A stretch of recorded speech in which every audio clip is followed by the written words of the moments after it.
Imagine a river, relentless in its flow, carving stone not by force but by persistence. So too is your soul, unbound by the chains others cast upon it. They cannot control you, your thoughts, your virtues, your inner citadel. Yet, when denied dominion, they will scheme, whisper, and provoke, seeking to sway what they cannot seize. Like a storm battering an ancient oak, their efforts reveal not your weakness, but their desperation. In this exploration, we uncover what they do when control slips through their fingers, and how, like the oak, you stand resolute. Your soul is a citadel, its walls hewn from the bedrock of reason, impervious to the clamor of those who seek to breach it. When others find they cannot control your will, they turn to subtler stratagems, like archers loosing arrows in the dark. Flattery to seduce, scorn to wound, or chaos to unravel your calm. These are not the acts of conquerors, but of the desperate, like wolves howling at a moon they cannot touch. The Stoics' first principle is this: only you hold the key to your inner realm. No external force, be it praise, blame, or the clamor of a crowd, can enter unless you permit it. Picture the sculptor at his marble, each strike of the chisel deliberate, unswayed by the stone's resistance or the onlooker's murmurs. So too must you carve your character, guided by virtue alone, heedless of the world's fleeting judgments. They may weave illusions, offering gifts as a merchant dangles baubles, hoping to lure you from your path. Or they may cast barbs, sharp with envy, to pierce your resolve. Yet these are but shadows flickering on your citadel's walls, powerless unless you mistake them for truth. Consider the sea, vast and unyielding, its surface troubled by storms, but its depths untouched. When they cannot control you, they will seek to provoke, stirring anger, fear, or shame to make you falter. But the wise soul, anchored in reason, sees these for what they are, ripples that break upon the shore of your conviction. To live by this truth is to stand as a lighthouse, unshaken by the wave's fury, casting light not for others' approval but for your own clarity. Another teaching follows. Their actions reveal their own chains, not yours. The one who schemes to manipulate betrays a soul tethered to desire or fear, while you, rooted in virtue, remain free. Like a weaver at the loom, you thread each moment with intention, courage to act, temperance to restrain, justice to align with what is right. Their attempts to sway you are like gusts of wind scattering dust. They may obscure the path briefly, but the mountain of your purpose endures.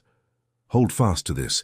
Your virtue is a flame no storm can extinguish, a compass no hand can turn. By guarding your inner fortress, you not only withstand their efforts but transform them into lessons, sharpening your resolve as a blade is honed on stone. Envision an ancient oak, its roots entwined deep within the earth, its gnarled branches bearing the scars of countless tempests. When the storm howls, hurling wind and rain, the oak does not resist with rigid defiance but bends just enough, its resilience born of rootedness and flexibility. So too must you stand when others, unable to control your soul, unleash their tumult. Their efforts, be it flattery, scorn, or calculated chaos, are like gales that test your strength, revealing not your frailty, but their own. Consider the parable of Diogenes, the philosopher who dwelt in a simple barrel. When Alexander, conqueror of empires, stood before him, offering any gift within his vast power, Diogenes replied only, "Step aside, for you block my son." The king, whose will bent nations, could not sway this sage, whose wealth was his freedom from want. Stunned, Alexander's pride turned to awe, for he saw a man unconquered by the lures of power. This is the first lesson. When they cannot control you, they may dangle treasures as a river tempts with its shimmering current. But the resilient soul clings only to virtue, unswayed by glitter that fades. Another tale speaks of a blacksmith in a village, his anvil ringing under the weight of his hammer. Critics mocked his simple craft, calling his work crude, unworthy of notice. Yet he forged on, each strike a testament to his purpose, each blade he shaped a defiance of their scorn. Their words were but sparks, bright for a moment, then lost to the night. So too must you labor in the forge of your character, unmoved by voices that seek to diminish you. A third parable tells of a lone sailor navigating a stormy sea. Waves crashed, and winds tore at his sails, yet he steered not against the storm, but with it, using its force to guide his course. When others cannot control you, they may summon chaos, hoping to drown your resolve in confusion. Like the sailor, you must learn the currents of their intent, turning their efforts into paths for your own growth.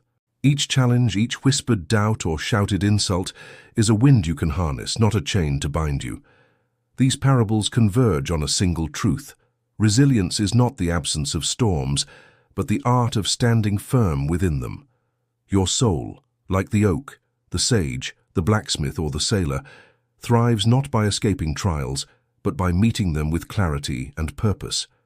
Their attempts to provoke or persuade are but tests, sharpening your virtue as a whetstone owns a blade. To live as a Stoic is to embody the steady flow of a river, carving its path through stone not by force, but by persistent alignment with nature's rhythm. When others cannot control your will, they will cast pebbles into your stream. Flattery to entice, scorn to disrupt, or chaos to cloud your clarity. But you must remain the river, guided by virtue and steered by reason. Begin each dawn with quiet reflection, as a mason surveys his tools before building. Sit in stillness and ask, what lies within my power today? Their words, their schemes, their tempests are not yours to command, but your response is a thread you weave into the tapestry of your character. Practice indifference to their provocations, as a cliff endures the tide's relentless assault, unmoved yet shaped by its patience. When they offer praise, see it as a breeze stirring leaves, pleasant but transient, not to be grasped. When they hurl insults, let them settle like dust on a path you've long since left behind. Each moment is a chance to hone your craft. Pause before you speak, as a carpenter measures twice before cutting, ensuring your words align with truth and justice. Act with courage, not to defy others, but to honor your purpose, like a tree that grows toward the sun despite the weight of storms. Temperance is your anchor. Restrain the impulse to react, letting reason guide you as a helmsman steers through turbulent seas. To live in accordance with nature is to embrace its cycles, growth, struggle, renewal, knowing that their attempts to sway you are but ripples on your surface, incapable of disturbing your depths. Each evening, reflect again, as a farmer walks his fields at dusk. What did you learn from their efforts to provoke? How did you uphold virtue? This practice builds your inner citadel, not as a fortress to hide within, but as a forge where your soul is tempered. When chaos swirls, seek simplicity. Breathe deeply, as if drawing from the earth itself, and return to what is essential, your duty to act rightly, to live with integrity. Like the river, you are unstoppable not because you battle the world, but because you flow with purpose, carving your path through the stone of their resistance. In this daily rhythm, you align with the cosmos, a single note in its vast harmony, yet wholly your own. You are a flame, burning steady in the heart of a storm. They cannot control you, and so they will try to douse your light with flattery, scorn, or chaos, as gales seek to snuff a torch. Yet, like the flame, you endure, fed by the fuel of virtue and shielded by the clarity of reason. This is the Stoic's triumph, to know that no external force can breach the citadel of your soul unless you open its gates. Their attempts, be they whispers of temptation or shouts of derision, are but echoes fading in the vastness of your resolve.